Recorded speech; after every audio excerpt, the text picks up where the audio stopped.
하나님의 은혜가 여러분들 가운데 함께 하시기를 주님의 이름으로 축원합니다. 날씨가 많이 추워졌지요? 우리 옆에 분 손 꼭 잡으시고 따뜻한 겨울 보내세요. 인사를 좀 하시죠.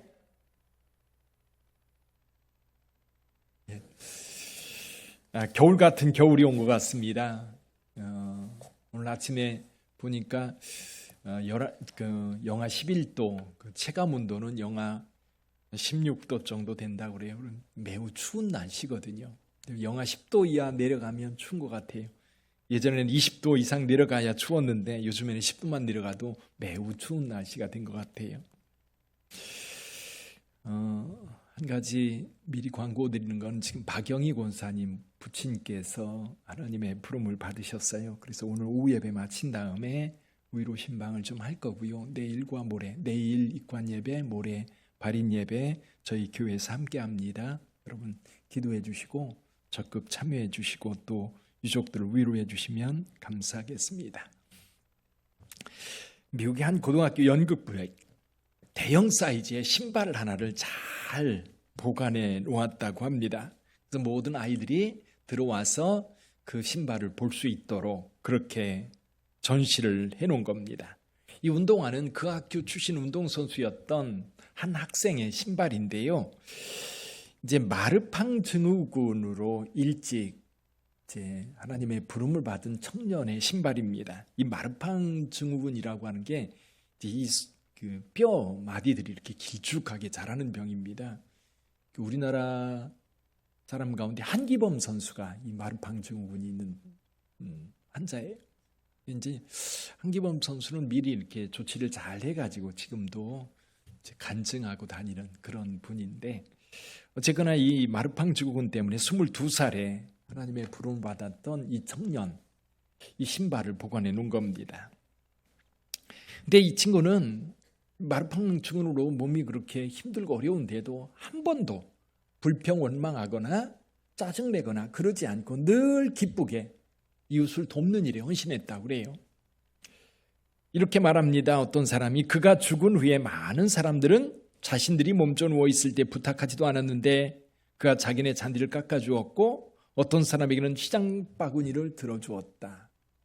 동네에 그 사람의 도움을 받지 않은 사람이 별로 없는 거예요. 근데 담임했던 선생님조차 이렇게 말합니다. 내가 그의 선생이지만 오히려 그에게 많은 것을 배웠습니다. 그는 자기가 너무 키가 작다거나 크다거나 뚱뚱하다거나 말랐다거나 하는 생각을 하는 젊은이들에게 좋은 본보기가 되었습니다. 어떤 어려움에 처해 있더라도 힘이 닿는 데까지 성실하게 충실하게 살아야 한다는 것과 가능하면 늘 기쁨으로 즐거움으로 살아야 된다는 것을 우리에게 몸으로 삶으로 보여준 친구입니다. 이 청년은 그 존재만으로도 많은 사람들에게 감동을 주는 세상에 꼭 필요한 사람이었던 것.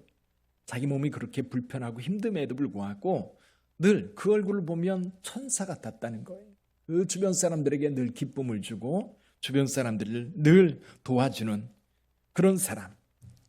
그래서 후배들에게 이웃을 향한 헌신적인 사랑의 어떤 표시로 그의 신발을 그 연극부에 전시를 해 놓았다고 합니다.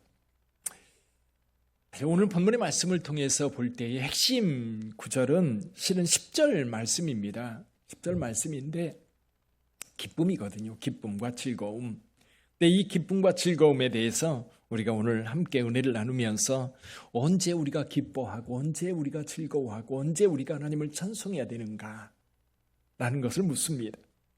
자, 오늘 본문의 말씀은 예수님께서 나사렛을 방문하셨을 때에 나사렛 회당에서 이 말씀을 읽으셨어요.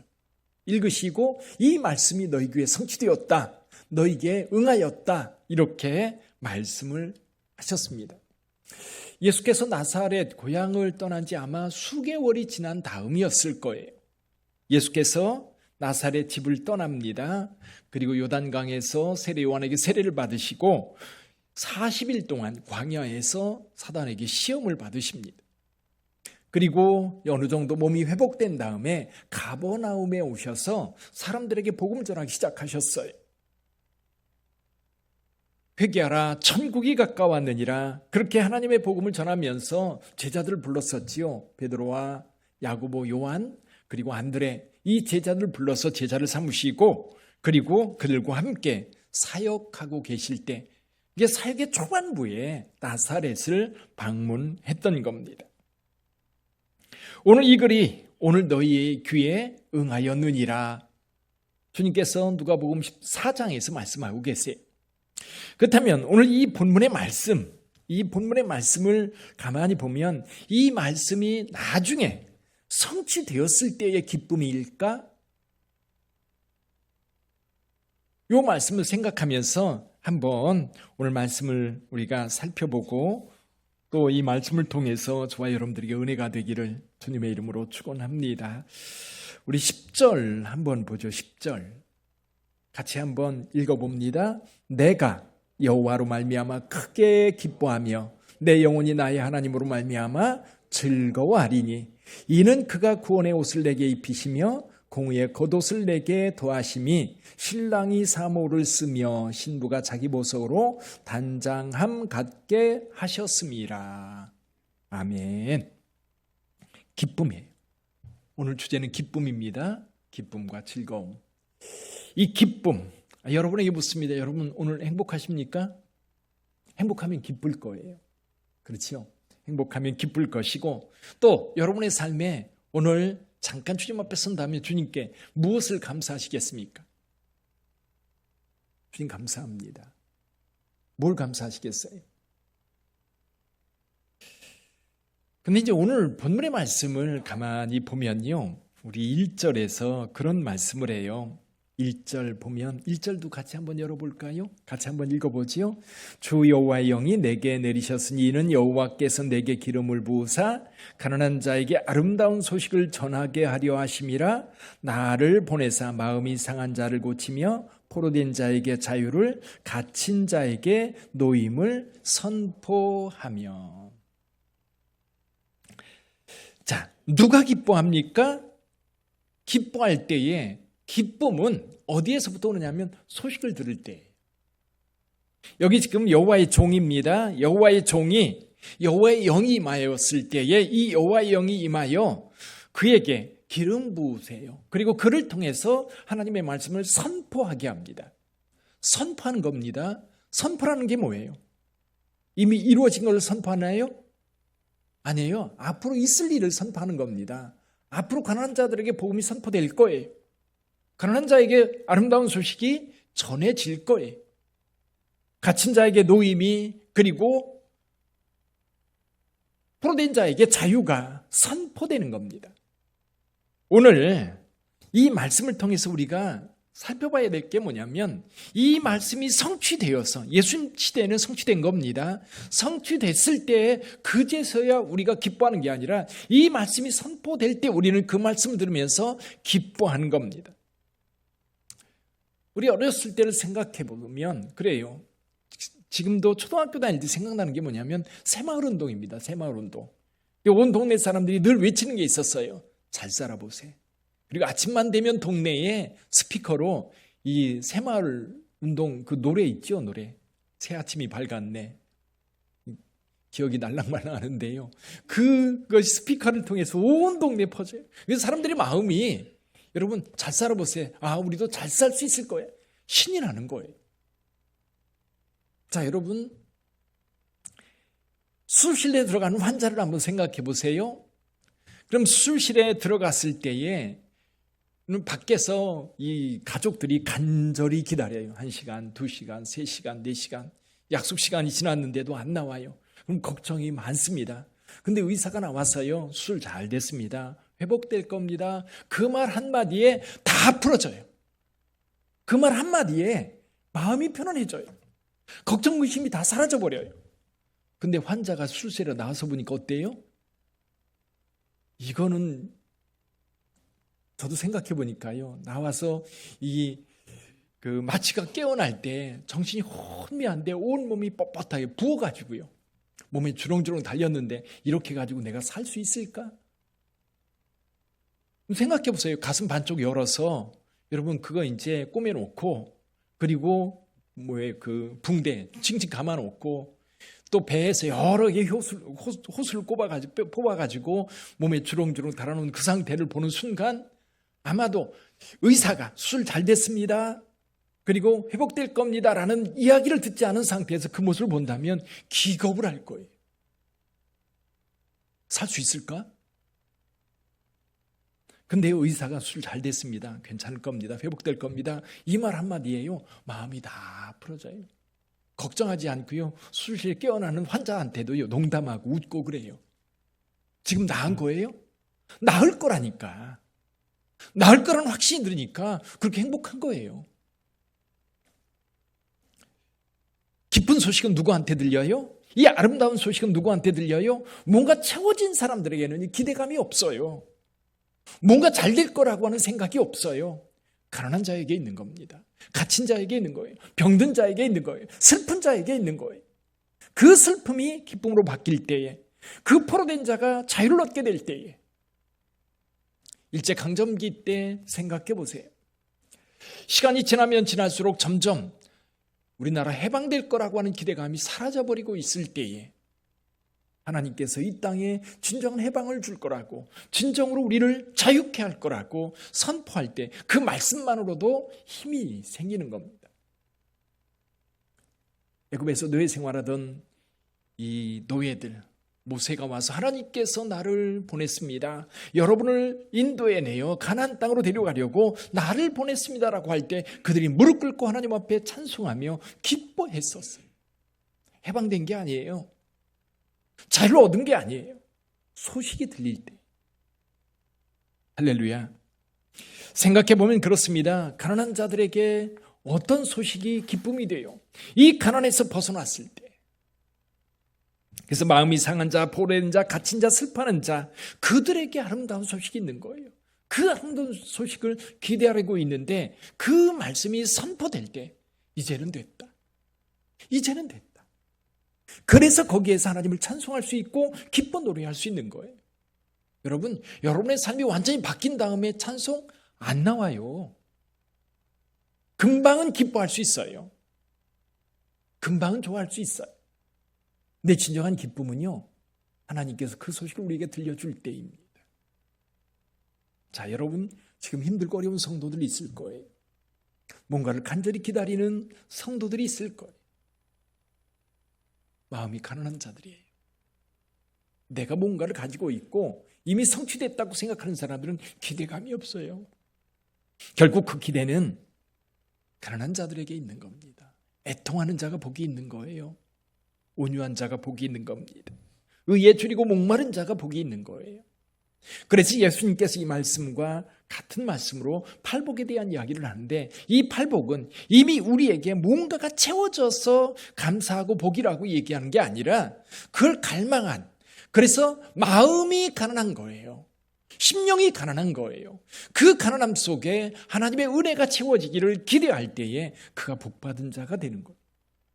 그 은혜가 여러분들에게도 있기를 주님의 이름으로 축원합니다. 우리 빛된 교회 있기를 주님의 이름으로 축원합니다. 그래서 아까 서론에서 이야기했던 그 마르팡 증후군이 있었던 그 친구 같은 경우도 몸이 회복됐기 때문에 기뻐하는 게 아니에요. 몸이 힘들고 어려웠지만 주님께서 함께 하신다고 하는 확신이 들으니까 기쁨으로 살아갈 수 있는 거예요. 행복할 수 있는 거예요.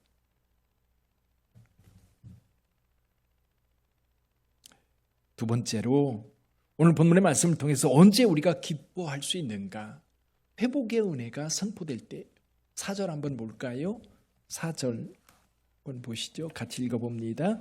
그들은 오래 황폐되었던 곳을 다시 쌓을 것이며 옛부터 무너진 곳을 다시 일으킬 것이며 황폐한 성읍 곧 대대로 무너져 있던 것들을 중수할 것이며.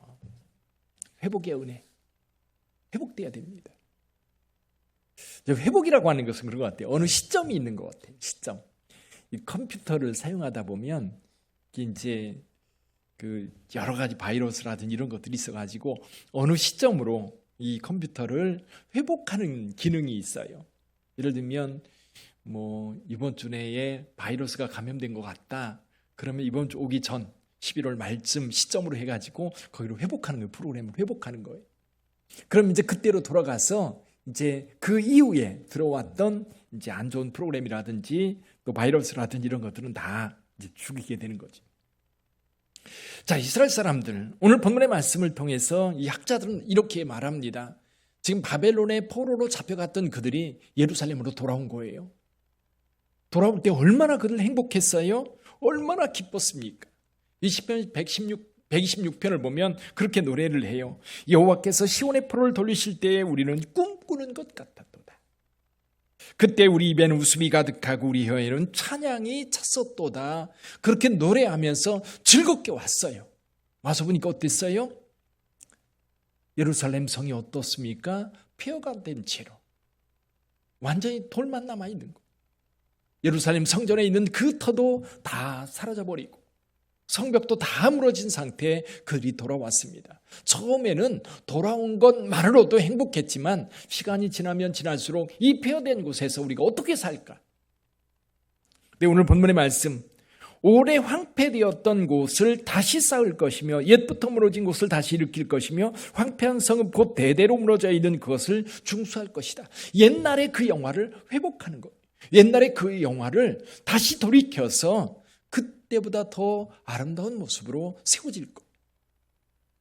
에스겔 선지자는요, 예루살렘 성전이 파괴되는 것에 대해서 환상을 봤어요. 여호와의 영광이 떠나니까 그 예루살렘 성전은 완전히 바벨론에 의해서 파괴됩니다.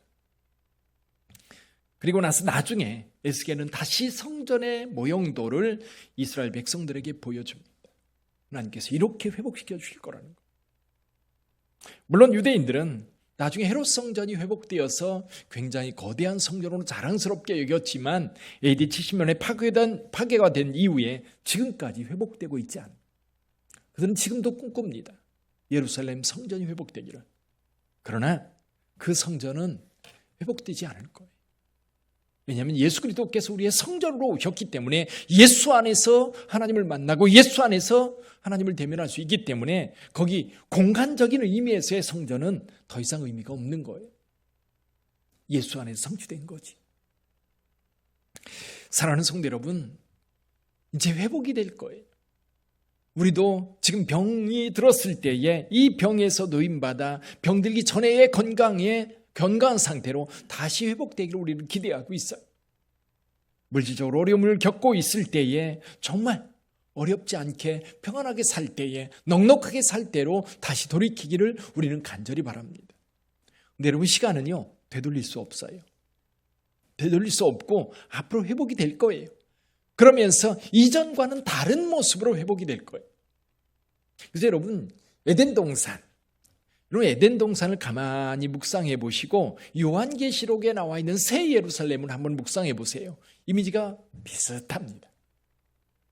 하나님께서 함께 하시는 곳이고 물이 풍부한 곳이고 거기에는 어떤 대적도 없는 정말 평화로운 곳이. 그래서 어떤 분들은 그러죠. 에덴 동산이 마지막 때 회복될 거라는 거예요. 그래서 이 역사의 처음과 끝이 만나는 거지요. 완성된 때인 거예요. 그래서 저와 여러분들의 삶 속에 하나님의 은혜는 언제 있어요? 회복의 노래가 우리 가운데 있을 때입니다. 근데 회복은 예전과는 다른 회복일 거예요.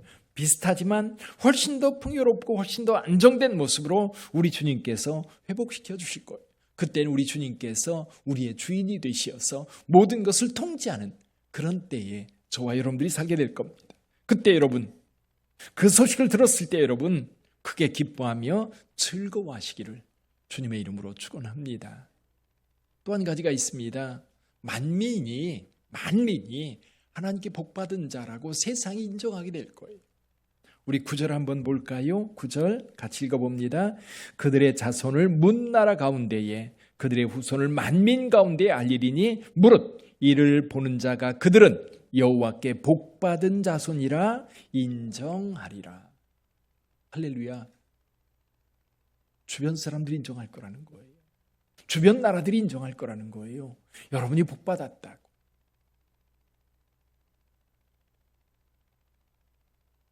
저와 여러분들이 뭔가를 가지고 있어서 세상이 부러워하는 게 아닙니다. 우리는 세상과 비교해요. 자꾸만 비교하면서 그들은 우리보다 돈을 더 많이 가지고 있고 더 많은 지식을 가지고 있고 더 많은 어떤 사회적 지위를 가지고 있고 그럴 때에 우리는 그들을 부러워하지만 여러분 우리 안에 하나님께서 함께 하시고 하나님의 약속이 있다면 여러분 세상 것 부럽지 않은 거예요. 그래서 오늘 우리 하나님께서 10절 말씀 내가 여호와로 말미암아 크게 기뻐하며 내 영혼이 나의 하나님으로 말미암아 즐거워하리라 말씀하고 있는데 오늘 핵심은 그겁니다. 기쁨과 즐거움은 지금이에요. 지금이 어떤 때예요? 하나님의 말씀이 선포되는 때. 하나님의 말씀이 선포될 때에 우리는 그 말씀을 들으면서 기뻐 춤을 출 수 있는 거예요. 오히려요 성취됐을 때는 성취돼서 금방 즐거워할지 모르지만 그건 오래가지 못해. 오히려 저와 여러분들이 가지고 있는 이 믿음이 마침내 이루어질 것을 기대하면서 우리는 즐거워할 수 있는 것 같아요. 우리 밑된 교회를 생각해 봐요. 우리 하나님께서 교회를 건축하게 하셨습니다. 또 이 교회를 통해서 하나님께서 큰 일을 행하시리라 믿습니다. 어떻게 행하실까요? 물론 그 행함은 우리가 다 헤아리지 못할 거예요. 근데 분명한 것은 있어요. 하나님께서 분명히 빛된 교회와 함께 하시면서 하나님의 역사를 이루어 갈 거예요. 미리 기뻐하며 즐거워하며 함께 그 일에 동참하는 저와 여러분들 되기를 주님의 이름으로 축원합니다. 여러분 각자도 마찬가지예요. 각자 지금 걱정 의심 많은 분들 계세요. 돈 때문에도 걱정되고 직장이 불안전해서 걱정이 되기도 하고 그리고 자녀들의 믿음 생활 때문에도 가슴 아프게 가슴 치면서 하나님 앞에 기도하는 것 압니다. 오늘도 상을 당하여 장례를 치르는 가족도 있어요. 어쩌면 그 모든 것들이 우리에게 성취되면 즐거워할 것 같은데 실은 복음이라고 하는 게 그거예요. 기쁜 소식이에요. 즐거운 소식이 들릴 때에 우리의 삶이 거기서부터 달라지는 거예요. 거기서부터 행복해지는 거예요. 거기서부터 변화가 이루어지는 거예요. 여러분 예수께서 우리 가운데 오셨을 때에 단방에 온 세상이 다들 바뀌었나요? 그러지 않았어요. 소식이 들려지는 거예요. 소식이 들려질 때 변화는 거기서부터 시작되어지고 그 소식을 들을 때에 사람들이 예수께 나가게 되고 예수를 만날 때에 변화가 만들어지기 시작했던 거예요.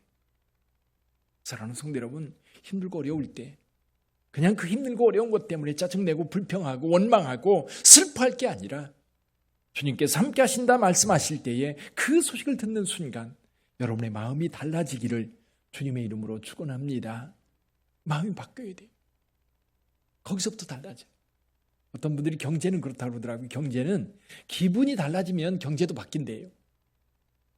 국가 경제도요. 국민들이 정말 어려운데 잘 될 거라고 그렇게 기대를 하면 이 경제 자체가 달라진대요. 하물며 저와 여러분들이 믿음을 가지고 있는데 그 믿음이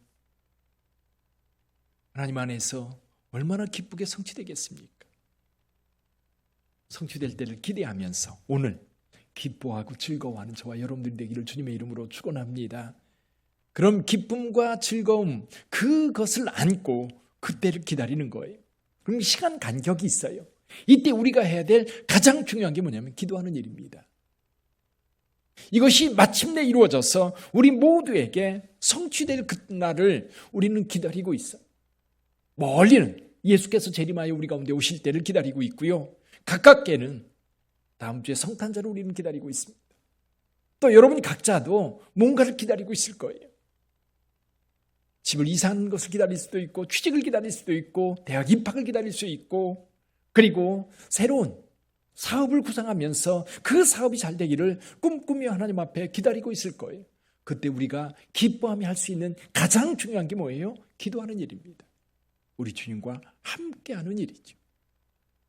그럴 때 그 기쁨이 마침내 성취될 것이고 마침내 이루어져서 우리 하나님 앞에 크게 영광 돌리게 될 겁니다. 그 믿음을 가지고 함께 갈 수 있기를 주님의 이름으로 축원합니다. 기도하겠습니다.